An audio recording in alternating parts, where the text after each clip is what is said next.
और अब बात आज की सबसे बड़ी खबर की। जी हां, आपको हम दिखाने जा रहे हैं कैसे कैसे सांसों के बीच जंग होती रही। तस्वीरें देखकर आप विचलित हो सकते हैं, आपको डरा सकती हैं तस्वीरें। देखिए जरा तस्वीरें, नासिक के अस्पताल की तस्वीरें दिखा रहे हैं। परिवार वाले तीमारदार अपने मरीज को बचाने के लिए कैसे पंप कर रहे हैं कि काश उसकी जिंदगी किसी तरह से बच जाए। ये दर्दनाक तस्वीरें नासिक के जाकिर हुसैन अस्पताल से आई है। देखिए जैसे ही ऑक्सीजन जैसे ही रुकी, वैसे ही देखिए परिवार वालों को अगर आप देखें, अपने मरीजों के हार्ट को पंप करने की कोशिश कर रहे हैं। ये देखिए हर मुमकिन कोशिश की। ये जिंदगी और मौत के बीच जंग की लड़ाई थी, जो जंग हो रही थी। ये तस्वीरें दरअसल नासिक से आई हैं। कुछ और तस्वीरें हम आपको दिखाते हैं। सवाल ये सोचिए, देश में हालात क्या है, क्या हालात है देश के, ये हम आपको बताने की कोशिश कर रहे हैं। सिर्फ नासिक की जो तस्वीरें आई हैं, इसने सबको झकझोर कर रख दिया है। एक और तस्वीर देखिए, ये देखिए जैसे ही ऑक्सीजन रुकी, उसके बाद वेंटिलेटर पे जो मरीज थे उनकी हालत देखिए क्या है। ये तस्वीरें जो हम आपको दिखा रहे हैं, क्या स्थिति थी, ये सिर्फ बताने की आपको हम कोशिश कर रहे हैं। आप अंदाजा लगा सकते हैं उस मंजर का। तो आइए आपको सबसे पहले दिखाते हैं कि मौत से पहले, जी हां, मौत से पहले आखिरी वो 30 मिनट सांसों की जंग, 30 मिनट जिंदगी की जंग, और 30 मिनट की इस जद्दोजहद में लगभग 20 से ज्यादा लोगों को मौत मिली। देखिए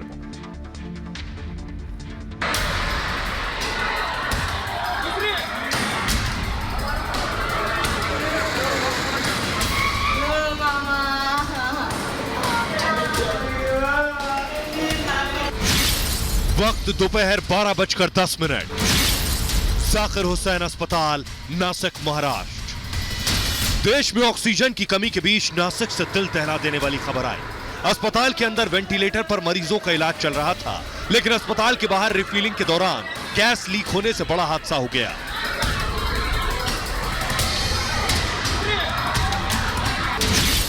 वक्त दोपहर 12:20। ऑक्सीजन सप्लाई रुकते ही बाहर से अंदर तक अफरा तफरी मच गई। लोग इधर उधर भागने लगे। वेंटिलेटर पर रखे गए मरीजों की तबीयत बिगड़ने लगी। अपनी आंखों के सामने मरीज के परिवार वाले मरीज को तड़पता देखने को मजबूर हो गए। वक्त दोपहर 12:25।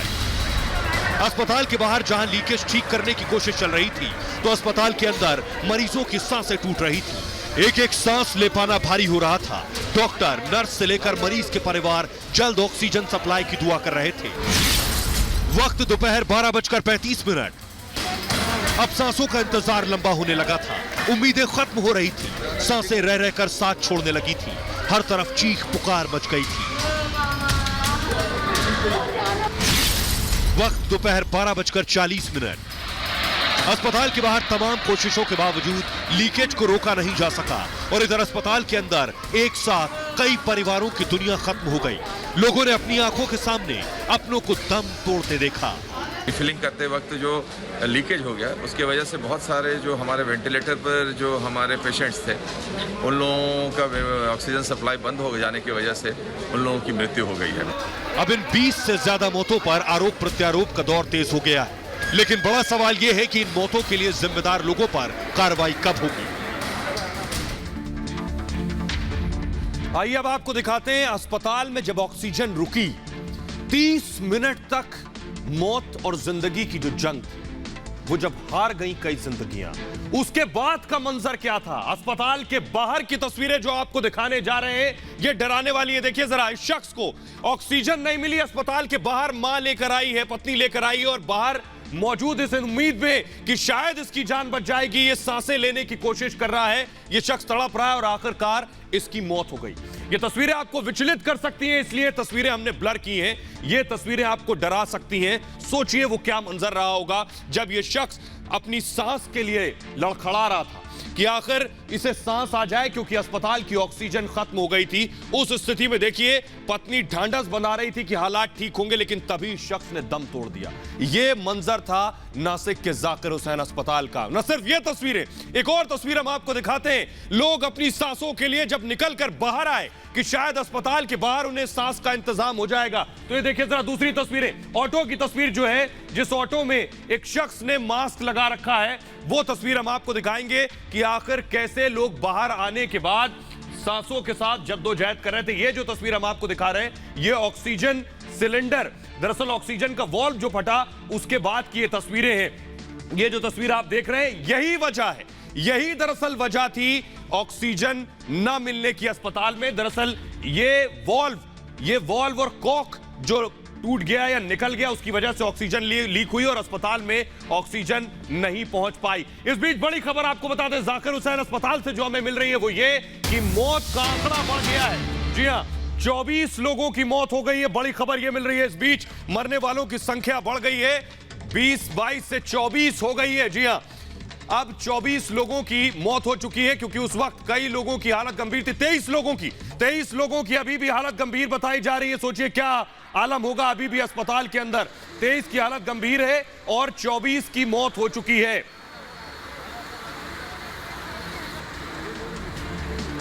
तो आइए आपको बताते हैं कि ये जो हालात आप देख रहे हैं, इसके पीछे वजह क्या है। आखिर ऐसा क्या हुआ जाकिर हुसैन अस्पताल में जो ये स्थिति पैदा हो गई। दरअसल आपको बताएं, जिस वक्त ऑक्सीजन सप्लाई रोकी गई, उस वक्त 171 मरीज ऑक्सीजन पर थे और 67 मरीज वेंटिलेटर पर थे। जाकिर हुसैन अस्पताल में करीब 30 मिनट तक ऑक्सीजन सप्लाई रुकी रही। हालांकि मरीजों के परिवार वालों का आरोप यह है कि 2 घंटे से ज्यादा तक ऑक्सीजन की सप्लाई बंद रही। दरअसल अस्पताल में लगे ऑक्सीजन टैंक का कॉक खराब हो गया था, जिसकी वजह से गैस का लीकेज शुरू हुआ। इस वजह से ऑक्सीजन की सप्लाई का प्रेशर कम हो गया और ऑक्सीजन सपोर्ट पर रखे गए 24 मरीजों की मौत हो गई। मुख्यमंत्री उद्धव ठाकरे ने नासिक हादसे में मरने वाले लोगों के परिजनों को 5 लाख के मुआवजे का ऐलान किया है। साथ ही उच्च स्तरीय जांच के आदेश भी दिए। लेकिन बड़ा सवाल यह है कि 24 मौतों का जिम्मेदार कौन है। कई लोगों की हालत अभी भी गंभीर है।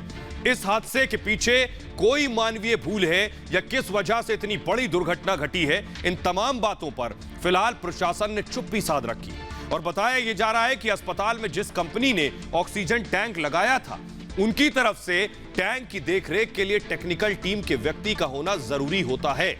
ऑक्सीजन प्लांट की देखरेख करना डॉक्टरों का काम नहीं होता है। ऐसे में टेक्निकल टीम को ऑक्सीजन टैंक के लिए क्यों नहीं रखा गया, यह सवाल भी मरीज के परिवार वाले पूछ रहे हैं। आइए आपको सुनवाते हैं कि आखिर महाराष्ट्र के मुख्यमंत्री देवेंद्र फडणवीस क्या कह रहे हैं। की घटना है, नासिक की जो घटना हुई है ये बहुत ही भयानक इस प्रकार की घटना है। जिस प्रकार से ऑक्सीजन के लीकेज से वहां पर मृत्यु हुए है, बहुत ही विचलित करने वाली ये सारी घटना है। मैं मांग करना चाहता हूं कि अन्य किसी अस्पताल में इस प्रकार से घटना न हो, इसके बारे में तुरंत ध्यान दिया जाए और ये जो सारी घटना है इसकी एक बहुत ही डिटेल्ड इंक्वायरी भी की जाए। तो आपने महाराष्ट्र की स्थिति जान ली कि क्या हालत थी महाराष्ट्र में, लेकिन इस बीच दिल्ली से बड़ी खबर आ रही है, क्योंकि सांसों की जद्दोजहद चारों तरफ मुंबई से दिल्ली तक मची है। बड़ी खबर दिल्ली से आ रही है। आपको बता दें कि दिल्ली में ऑक्सीजन की भारी किल्लत है, ऑक्सीजन सप्लाई कम है। कई अस्पतालों में ऑक्सीजन काफी कम बताई जा रही है। जो जानकारी हमें मिल रही है इस वक्त अलग अलग हॉस्पिटल से, ये जानकारी हमें निकलकर सामने आ रही। कुछ और प्लेटें वो अगर हम चला सके इसमें।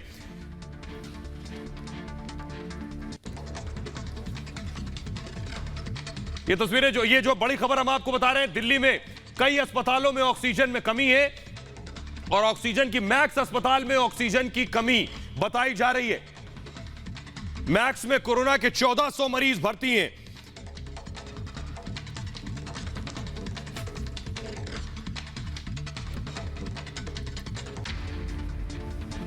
और आइए अब आपको बताते हैं कि दरअसल दिल्ली के हालात क्या हैं। दिल्ली में भी हालात लगातार खराब होते जा रहे हैं। CM Kejriwal, deputy CM Manish Sisodia लगातार ऑक्सीजन के लिए गुहार लगा रहे हैं। हालात का आकलन इस बात से ही लगा सकते हैं कि शाम 6 बजे के करीब दिल्ली कॉस्मोस अस्पताल ने बयान जारी किया, जिसमें मरीजों से कहा गया कि 2 घंटे में हमारे पास ऑक्सीजन खत्म होने वाली। अपने मरीजों को यहां से ले जाएं, अगर कुछ होता है तो उसके जिम्मेदार हम नहीं होंगे। अब सवाल यह है कि इतनी जल्दी लोग अपने मरीजों को कहां ले जाएं, किस अस्पताल में भर्ती कराएं, कहां से ऑक्सीजन लाएं। कॉस्मोस की तरह ही दूसरे अस्पतालों में भी ऐसे ही हालात हैं। सुबह 8 बजे दिल्ली के अलग अलग अस्पतालों में जो ऑक्सीजन का स्टॉक था, उसके अनुसार कहीं 3 घंटे, कहीं 5 घंटे, तो कहीं 9 घंटे के लिए अस्पतालों में ऑक्सीजन मौजूद थी। हालांकि हर जगह ऑक्सीजन पहुंचाई जा रही है। आइए अब आपको बताते हैं जल्दी से, जो अस्पताल दिल्ली के हैं, कॉस्मोस अस्पताल, उसके डॉक्टर क्या कहना है, सुनिए जरा।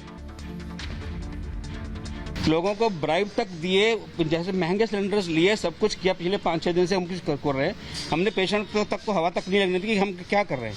बट एट दी एंड हमें हाथ खड़े करने पड़े, इसलिए कि हमारे पास खत्म हो चुका है स्टॉक। अभी मुश्किल से 1-1.5-2 घंटे का स्टॉक। लोगों ने कहा 2 घंटे तक का ही स्टॉक है। मैंने इसे लोगों को बताना चाहा, ताकि लोगों में मेरी ड्यूटी बनती है कि मेरा पेशेंट है, मैं उसको बता पाऊँ, सो दैट वो अपनी तरफ से कोई हाथ पैर मार सकें, अपनी जान बचाने के लिए कहीं किसी को बात करें, किसी अथॉरिटीज को तक कान पहुंचाएं। मैंने सबको मैसेज दिया आज। मेरा बड़ा दुख हुआ मुझे मैसेज देते। तो आपने सुना, डॉक्टरों का कहना है कि कुछ घंटों की ऑक्सीजन बची है। उन्होंने अपने पेशेंट्स को बता दिया है, उनके तीमारदारों को बता दिया है। जो वहां पहुंचे मरीज के तीमारदार, वो क्या कह रहे हैं, सुनिए जरा। तरफ से ये मिला कि ऑक्सीजन सिलेंडर खत्म हो रहे हैं और 2 घंटे के अंदर आप पेशेंट। आपके पास मैसेज भी आया था? कोई मैसेज आया हुआ है सर, इसमें इन्होंने खुद से लिखा हुआ है कि पेशेंट को कुछ भी हो जाता है, इसकी जिम्मेदारी इनकी नहीं है। आपको सूचित किया जा रहा है कि आप 2 घंटे के अंदर अंदर अपने पेशेंट को यहाँ से ले जाइए। कोई ऑक्सीजन सप्लाई करने वालों से बात की है क्या? ऑक्सीजन सप्लाई करने वाले से बात की है, ऑक्सीजन कहीं मिल नहीं रही है।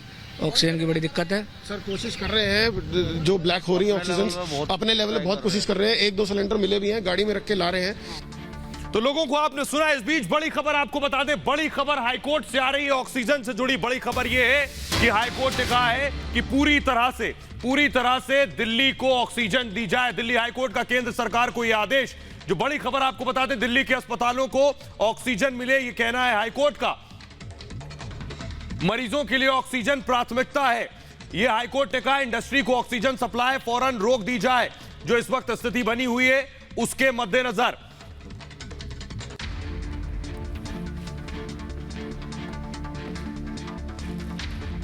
तो हाईकोर्ट ने कहा है कि अस्पतालों को ऑक्सीजन दी जाए। लेकिन मैं आपको बताऊं, बीती रात जो हालात थे, दिल्ली के अस्पताल ऑक्सीजन के लिए किस जद्दोजहद से गुजर रहे थे, आपको दिखाने जा रहे हैं।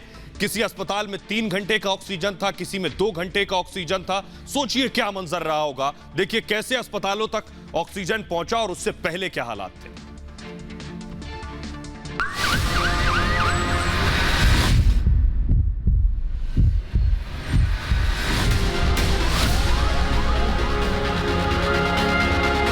रात बहुत लंबी है और आज हमारे साथ स्थिति है कि दिल्ली के बड़े बड़े अस्पतालों में 8 से 10 घंटे की, 12 घंटे की ऑक्सीजन बची है।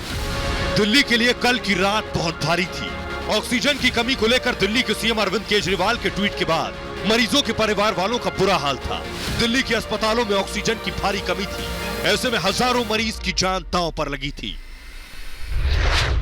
LNJP अस्पताल दिल्ली। आनन फानन में सारी मशीनरियां सक्रिय हुई और इस समय तक अधिकारियों का, LNJP के अधिकारियों का कहना है कि करीब 10 टन ऑक्सीजन मिल चुकी है उन्हें, यानी कि अगले 12 घंटे तक उन्हें चिंता की कोई जरूरत नहीं है। सवाल दिल्ली के अस्पतालों में भर्ती 17,000 से ज्यादा मरीजों का था। अस्पताल प्रबंधन से लेकर सरकार के पसीने छूट रहे थे। 16-17 हजार मरीज अलग अलग अस्पतालों में भर्ती हैं और अगर अगले 10 घंटे में, 12 घंटे में या 8 घंटे में उन अस्पतालों को ऑक्सीजन नहीं मिली तो वो हॉस्पिटल्स मरीजों का इलाज कैसे करेंगे। दिल्ली के लगभग सभी अस्पतालों में कुछ घंटे का ऑक्सीजन कोटा ही बचा था। सर गंगाराम अस्पताल दिल्ली। अब वो थोड़ी प्रॉब्लम है उसमें कि नोजल से डिलीवर कर पाएंगे नहीं कर पाएंगे, तो कोई ना कोई सोल्यूशन ढूंढ रहे हैं, सरकार लगी है। पर यदि होपफुली हमें 5,000 वो मिल जाएगी तो कुछ हम और जगह से कोशिश कर रहे हैं। इसके बाद देर रात से ही ऑक्सीजन के सिलेंडर दिल्ली के अस्पतालों में पहुंचने शुरू हुए। सर गंगाराम अस्पताल में ऑक्सीजन टैंकर पहुंचने के बाद सबने राहत की सांस ली। संजय गांधी अस्पताल दिल्ली। संजय गांधी हॉस्पिटल के अंदर मौजूद हूं, जहां से ये रिपोर्ट करा गया था जो लास्ट ऑक्सीजन की सप्लाई बची थी वो 12 घंटे की बची हुई थी। हालांकि अब ऑक्सीजन के सिलेंडर्स यहां आते दिख रहे हैं। अमर लीला अस्पताल दिल्ली में सांसों के आपातकाल के बीच दिल्ली पुलिस ने ग्रीन कॉरिडोर बनाकर अमर लीला अस्पताल में ऑक्सीजन की सप्लाई वक्त पर कराई।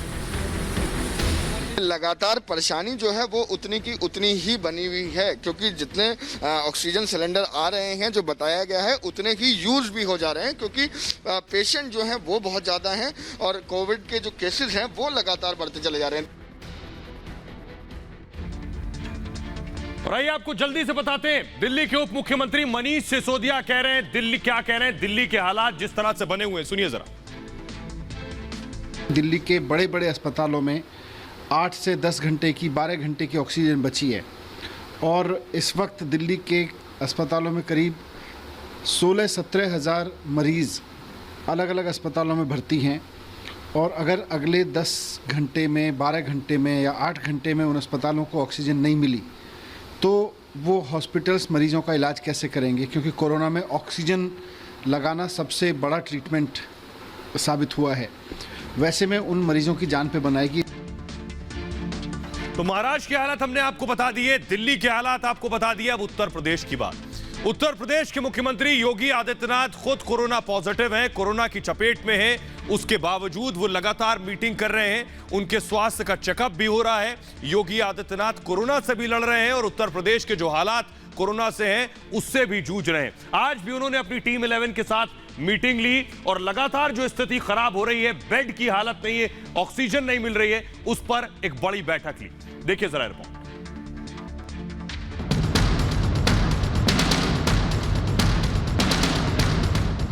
उत्तर प्रदेश में योगी सरकार की तमाम कोशिशों के बावजूद कोरोना बेकाबू हो रहा है। ताजा आंकड़ों के मुताबिक यूपी में कुल मरीजों की संख्या 2,25,000 पर पहुंच गई है और मौत का आंकड़ा भी 10,000 को पार कर गया है।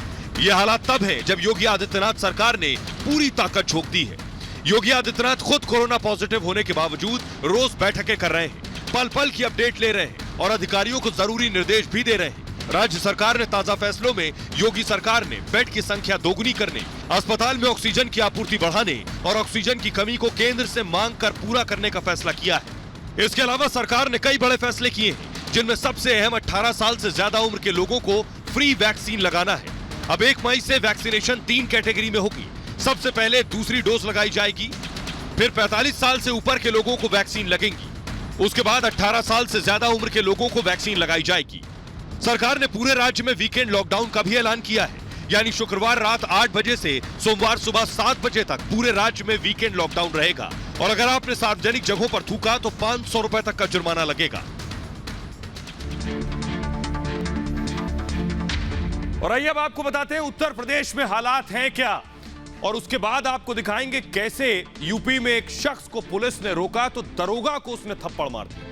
लेकिन उससे पहले आपको बताएं उत्तर प्रदेश में हालात क्या है। जल्दी से आपकी टेलीविजन स्क्रीन पर हम बताने जा रहे हैं 20 दिन में 21 गुना केस बढ़ गए उत्तर प्रदेश में। 5 दिन में बढ़े हैं 1 लाख एक्टिव केस, 10,000 से ज्यादा लोगों की मौत हो गई है। पॉजिटिविटी रेट 4% से बढ़कर 14% पर हो गया है। ये यूपी का हाल है। जल्दी से आपको ये तस्वीरें दिखाते हैं उत्तर प्रदेश में कैसे। देखिए जरा, एक शख्स को, कुशीनगर की तस्वीरें हम आपको दिखाने जा रहे हैं। देखिए जरा, इस शख्स को पुलिस वाले ने रोका, बात की तो इस शख्स ने पुलिस वाले को थप्पड़ मार दिया। देखिए जरा इस शख्स को, फुल फ्रेम अगर हम स्क्रीन पर तस्वीरें दिखाएं, देखिए जरा, इस शख्स को रोका जैसे ही, ये देखिए जरा तस्वीरें, पुलिस वाले ने रोका तो इस शख्स ने पुलिस वाले को थप्पड़ रसीद कर दिया। ध्यान से देखिए जरा, और मार के भागा है पुलिस वाले को। दरोगा बैठा है गाड़ी के अंदर, देखिए दरोगा को थप्पड़ मारा और उसके बाद वहां से भाग खड़ा हुआ। ये देखिए दोनों बात कर रहे हैं, पुलिस वाले ने रोका और दरोगा को थप्पड़ मारा इसने और उसके बाद तुरंत भाग गया जब तक दरोगा कुछ समझता कि आखिर हुआ क्या है। उससे पहले ही देखिए जरा ध्यान से, लाल घेरे में हम आपको तस्वीरें दिखा रहे हैं। दरोगा ने बुलाया, मास्क नहीं लगाए हुए था, दरोगा ने पूछा मास्क क्यों नहीं है, और ये पूछते पूछते देखिए जरा उसने दरोगा को थप्पड़ मार दिया। ये बातचीत के दौरान ही सब कुछ हो गया है। ये यूपी के कुशीनगर की तस्वीरें हम आपको दिखा रहे हैं, कैसे हालात लगातार खराब होते जा रहे हैं। लोगों की भलाई के लिए रोका जा रहा है, उन्हें बात की जा रही है। इससे पहले भी तस्वीरें इस तरह की आई, आपको याद होगा दिल्ली से। लेकिन ये तस्वीरें देखिए जरा, वो बात कर रहा है, बात करते करते उसने पुलिस वाले को थप्पड़ मार दिया। दरोगा को थप्पड़ मारा और भाग खड़ा हुआ। यूपी के कुशीनगर की ये तस्वीरें हम आपको दिखा रहे हैं। ये है यूपी की हालत, आप बखूबी समझ सकते हैं फिलहाल परिस्थितियां हैं क्या। लोगों को समझाया जा रहा है, मनाया जा रहा है कि आप मास्क लगाइए, कितना जरूरी है मास्क लगाना, लेकिन उसके बावजूद लोग इस बात को नहीं समझ रहे हैं कि वो खुद अपनी जान हथेली पर लेकर सड़कों पर घूम रहे हैं अगर मास्क नहीं लगा रहे हैं।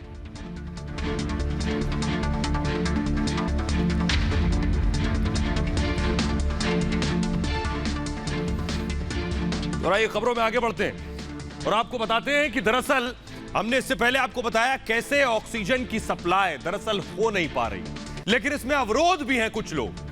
कौन है वो लोग जो अस्पतालों तक ऑक्सीजन नहीं पहुंचने दे रहे हैं, ये हम आपको बताते हैं। दरअसल देश में कोरोना से हाहाकार है, हालात इतने खराब हो रहे हैं कि अब तो दवाई, बेड और ऑक्सीजन की कमी ने भी मुश्किलें बढ़ानी शुरू कर दी। किसानों के नाम पर आंदोलन करने वाले नेता सैकड़ों लोगों की जिंदगी दांव पर लगा रहे हैं।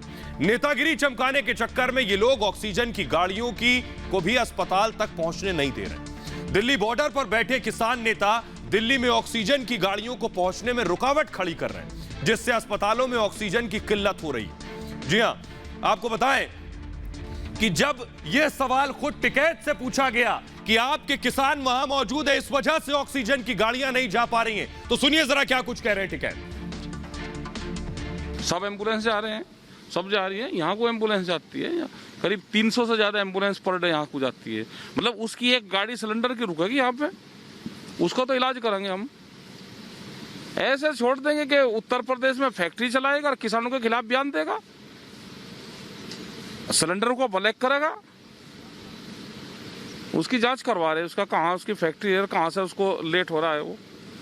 मतलब ऐसे ही बयान दे देगा, कोई भी उठाकर बयान दे देगा। किसके कहने से बयान दिया उसने? तो टिकैत को आप सुन रहे हैं, टिकैत कह रहे हैं कि उन्होंने गाड़ियों को नहीं रोका, लेकिन तस्वीरें मैं आपको दिखाऊं कैसे किसान कूच कर रहे हैं दोबारा बॉर्डर की तरफ। और ये जो तस्वीरें देखिए, ये हजारों की संख्या में जो आप तस्वीरें देख रहे हैं किसानों की, ये आज की तस्वीरें हैं। दरअसल किसान आने फिर शुरू हो गए हैं, हजारों की संख्या में बॉर्डर पर बैठे। तो दिल्ली के अंदर दाखिल होने वाली जो ऑक्सीजन के टैंकर्स हैं वो अंदर दाखिल नहीं हो पा रहे हैं। ये मैं ऐसे ही नहीं कह रहा हूं, देखिए हजारों की भीड़ जो आप देख रहे हैं किसानों की, ये भीड़ फिर से बॉर्डर पर पहुंची है। किसी ने मास्क लगा नहीं रखा है, तस्वीरों में देखें ना, इन्हें कोरोना का डर है ना खौफ है। और देश में जब कोरोना महामारी इस स्तर पर है कि ऑक्सीजन नहीं मिल रही है, उस ऑक्सीजन ना मिलने में खुद ही अवरोध बन रहे हैं। तो सवाल ये है कि आखिर बेशक टिकैत जितना कहें कि उनके किसान नहीं रोक रहे रास्ता, लेकिन बाकायदा इसके लिए चिट्ठी लिखी गई। दरअसल यूपी के मोदीनगर क्षेत्र में ऑक्सीजन प्लांट से ऑक्सीजन सिलेंडर से लदी गाड़ियां निकलती हैं, लेकिन तय समय पर पहुंच नहीं पाती। इसकी बड़ी वजह यह है कि किसान आंदोलन के नाम पर दिल्ली के गाजीपुर बॉर्डर पर बैठे किसान मुश्किलें खड़ी करते हैं।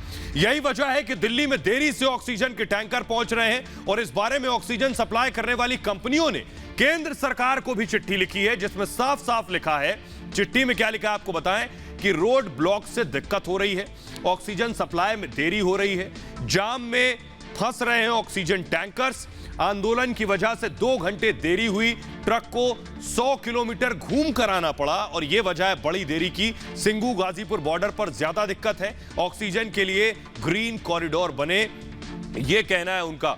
लेकिन हमारे साथ खुद टिकैत सीधे जुड़ रहे हैं, लाइव टिकैत से हम सीधे बात करेंगे। हमारे साथ टिकैत जुड़ रहे हैं। टिकैत साहब, मेरा सवाल आपसे ये, बेशक आप ना मानो, आप ये बात ना मानो कि ये टैंकर के लिए आप और आपके किसान अवरोध बन रहे हैं, जिनको आपने गुमराह किया, लेकिन मेरा सवाल ये, कोरोना से मौतें हो रही हैं, 2000 मौतें आज हुई हैं, आपको किसानों की परवाह नहीं है? नहीं, हमें तो किसानों की भी परवाह है, आम जनता की भी परवाह है। तो सरकार की जिम्मेदारी है कि हॉस्पिटलों का इंतजाम करें जी, उनको दवाइयां दें, उनको बेड अवेलेबल करवावे, ये जिम्मेदारी सरकार की है, सरकार उस पर काम करे। हमारे से सरकार को क्या सहयोग चाहिए वो बताओ जी। हम तो यहाँ पर धरने दे रहे हैं, पूर्ण रूप से जो गाइडलाइन है उसका पालन करें। धरना दे रहे हैं, यही तो सवाल है कि आप जो धरना दे रहे हैं, ये धरना कहीं कोरोना बम ना बन जाए। यही वजह है कि जो किसान वहां बैठे हैं, किसान नेताओं के गुमराह करने पर अगर वो किसान बैठे हैं, तो सुनिए जरा वो क्या दलीलें दे रहे हैं किसान जो दरअसल वहां बॉर्डर पर बैठे हैं, सुनिए। यहाँ कोरोना का कोई काम नहीं है। यहाँ जितनी ज्यादा पब्लिक होगी और दिल्ली का भी कोरोना का भुगवा देंगे। ये मोदी सोदी का लगता होगा कोरोना, यहाँ कोई कोरोना नहीं है। देखिए जी, कोरोना है नहीं, कोरोना सरकारी है और ये बनाया, इसका डर पैदा किया जा रहा है। अगर कोरोना होता तो ये लाखों की संख्या में उस दिन से 5 महीने से लगभग किसान बैठे हैं, तो ये सारे के सारे लोग मर जाते। कोरोना नहीं है, हम बार बार करें इसको, एक खौफ पैदा करने के लिए सरकार एक षड्यंत्र के तहत वो ऐसा कर रही है। हम कहते किसी का डर नहीं लगता है इससे कोरोना। ये डर हो गए तुसी गल है तो मुझे क्या डर हो गया नहीं, नहीं बन रहा है किसी को। आप लोगों को कोरोना हुआ मिला आदमी, कोई जिम्मेदार को कोरोना होता ही नहीं है। सुन ली इनकी दलीलें आपने। ये सुनकर आप खुद चौंक गए होंगे, कैसी कैसी दलीलें दे रहे हैं उस दौर में जब आदमी घर से नहीं निकल रहा है। मैं फिर कह रहा हूं, किसान अभी बॉर्डर पर डटे हुए, देखिए मास्क तक नहीं लगा रखा है। एक शख्स भी संक्रमित हो गया, एक शख्स को संक्रमण हो गया तो न जाने कितने सैकड़ों हजारों कोरोना संक्रमित हो सकते हैं। देखिए रिपोर्ट।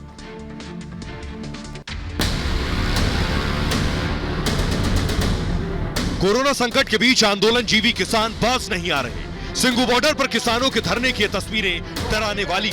न सोशल डिस्टेंसिंग का पालन हो रहा है, न ही किसानों ने मास्क लगाए हैं। दिल्ली में जहां इस वक्त लॉकडाउन जारी है, ऑक्सीजन की कमी का रोना खुद मुख्यमंत्री रो रहे हैं। अस्पतालों में बेड की कमी है, दवाएं नहीं मिल रही। इन सब के बीच दिल्ली को संकट में डालने वाली ये तस्वीर है। सोचिए अगर यहां एक भी शख्स कोरोना संक्रमित हो जाए तो क्या होगा। कोरोना संकट के बीच भी आंदोलन जीवियों का तंबू हिल नहीं रहा। सिंगू बॉर्डर पर किसान डटे हुए हैं और आंदोलन खत्म करने को तैयार नहीं। ऐसा लग रहा है कि आपदा में भी आंदोलन जीवियों ने देश की सेहत को बिगाड़ने का ठेका ले रखा है। बड़ा सवाल यह है कि आंदोलन जीवी वायरस को वैक्सीन कब मिलेगी। सवाल यही है कि आखिर इन आंदोलन जीवियों को कौन समझाएगा। हमारे साथ सीधे राकेश टिकैत लाइव जुड़ रहे हैं। राकेश टिकैत, मेरा सवाल आपसे ये कि बेशक आप किसानों की परवाह आपको ना हो, लेकिन अब वक्त आ गया है जब आपको किसानों की जान की फिक्र करनी है। जगह जगह कोरोना फैल रहा है, कुंभ की तस्वीरें हमने दिखाई। मेरा सवाल आपसे है कि आखिर किसानों की आपको परवाह नहीं है, लेकिन उनकी जिंदगी से तो मत खेलिए। नहीं, किसानों ने क्या बिगाड़ा भाई? किसानों की तो लड़ाई है ये, और सरकार से है। इनको कहाँ जाने के लिए कहें? आंदोलन तो किसान तो करेगा, आंदोलन किसान करेगा, मजदूर करेगा, जो कर्मचारी हैं वे आंदोलन करेंगे। तो उनकी आंदोलन यहाँ पे चल रहे हैं। दिल्ली के चारों तरफ उनका आंदोलन चला हुआ है। आंदोलन में पूरा देश का किसान आ रहा है, और जगह आंदोलन चल रहे हैं, हम सब जगह जा रहे हैं। ये जिम्मेदारी तो सरकार की है कि इनसे कैसे बातचीत कर इसका समाधान करें। सरकार की जिम्मेदारी, सरकार की जिम्मेदारी समाधान करें। नहीं, ये सरकार की जिम्मेदारी है। सोचिए, राकेश टिकैत कह रहे हैं, मेरे साथ बने रहिए, आपके पास आएंगे, कह रहे हैं सरकार की जिम्मेदारी है। हजारों लोगों को बॉर्डर पर बिठा रखा है, कुछ और 1000 लोगों को बुला लिया है, और कोरोना बम फूटा तो ये सरकार की जिम्मेदारी। दरअसल अब आपको बताता हूं, किसान आंदोलन के नाम पर भोले भाले किसानों का इस्तेमाल किया जा रहा है और उन्हें सपने दिखाए जा रहे हैं। इसके लिए कोरोना नियमों की धज्जियां उड़ाई जा रही हैं। आंदोलन में बैठे ज्यादातर किसान नेता खुद तो वैक्सीन लगवा चुके हैं, लेकिन आम किसान वैक्सीन लगवाई है या नहीं, उन्हें कोरोना ना हो जाए इसकी किसी को कोई चिंता नहीं। कुछ दिन पहले राकेश टिकैत ने भी वैक्सीन लगवाई थी। अब ऐसे में जिस तरह भीड़ जमा हो रही है, ऐसे में अगर संक्रमण फैला तो इसका कौन जिम्मेदार होगा। राकेश टिकैत की तोती दलील है कि दरअसल जिम्मेदार खुद सरकार होगी। तो सवाल यही है, राकेश टिकैत लगातार हमारे साथ बने हुए। सीधे टिकैत साहब, फिर सवाल यह है कि आज किसानों की जिंदगी जरूरी है या आपका हठयोग?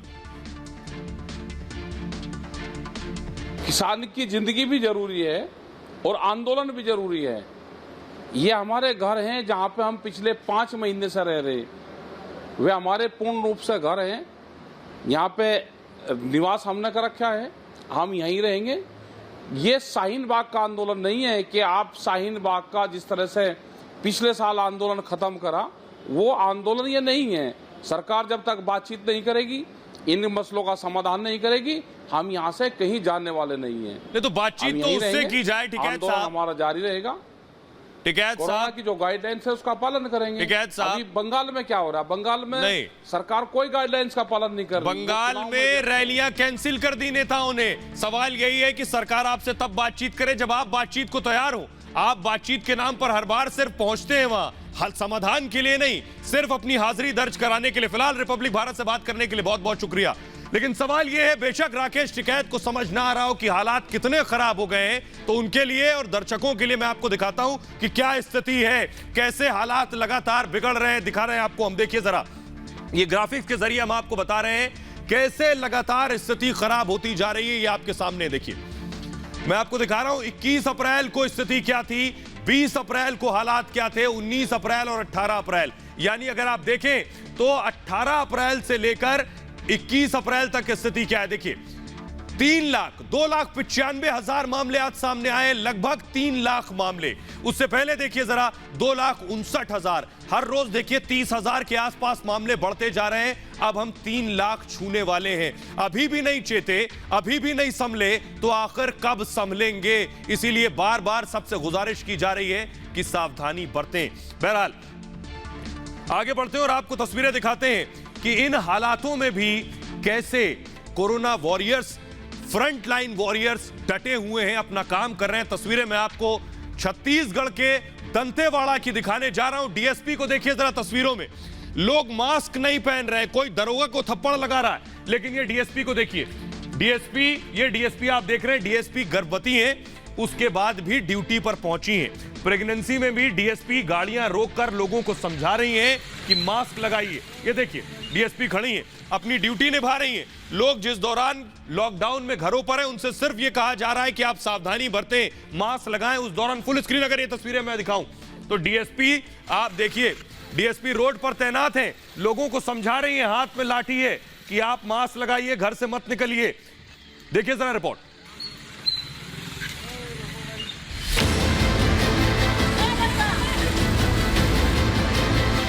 चिलचिलाती धूप, हाथ में लाठी, कोरोना नियमों का सबक सिखाती महिला पुलिसकर्मी। यह है छत्तीसगढ़ के दंतेवाड़ा की डीएसपी शिल्पा साहू। 5 महीने की गर्भवती है, लेकिन लोगों की जान बचाने के लिए सड़क पर एकदम मुस्तैद। सड़क पर निकलने वाले हर शख्स को कोरोना नियमों का पाठ सिखा रही है। खुद भी सुरक्षा को लेकर एकदम मुस्तैद है, मास्क लगा रखा है और लोगों से कोरोना से बचने की अपील कर रही है। हम सभी मिलकर लोगों को यही समझाने का प्रयास कर रहे हैं कि वो अनावश्यक घर से बाहर ना निकले। हम आपकी सुरक्षा के लिए यहाँ सड़क पर हैं और आप अपनी सुरक्षा के लिए घर में रहें। किसी भी तरीके की बिना किसी कार्य के बाहर ना निकले। डीएसपी की तस्वीरें सोशल मीडिया पर जमकर वायरल हो रही हैं। लोग उनके साहस की तारीफ भी कर रहे हैं। खुद सीएम भूपेश बघेल ने महिला पुलिसकर्मी की सराहना की है।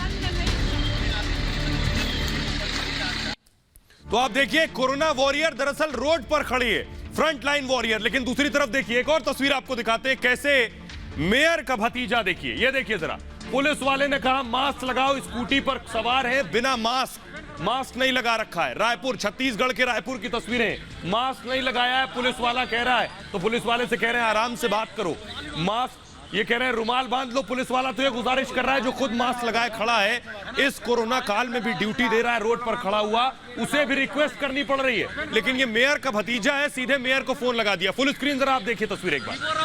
से बोलिए ना, मास्क ही लेने जा रहा हूँ मैं, रुमाल भी बांध सकते हो।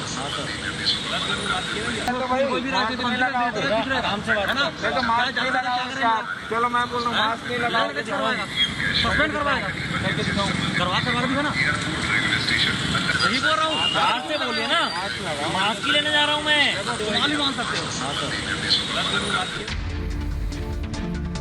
अब सोचिए, ये स्थिति है जब लोगों को रोड पर खड़े होकर यह तक समझाना पड़ रहा है कि मास्क लगा लो।